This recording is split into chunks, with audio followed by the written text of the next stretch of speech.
ছোট্টবেলা যখন বিমান দেখতাম আকাশে উড়ে অনেক ভাল লাগতো, মজা লাগতো, মাথার উপর দিয়ে বিমান যাইতেছে।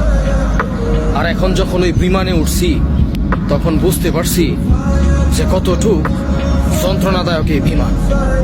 বিমান বাহির থেকে অনেক সুন্দর লাগে, ভিতরে বসলে এই বিমান মার কাছ থেকে সন্তানের আলাদা করে দেয়, সন্তানের কাছ থেকে বাবার আলাদা করে দেয়, বন্ধুর কাছ থেকে বন্ধুর আলাদা করে দেয়, ভালোবাসার মানুষের কাছ থেকে ভালোবাসার মানুষরা আলাদা করে দেয়, আত্মীয় স্বজনের কাছ থেকে নিজের আলাদা করে দেয়।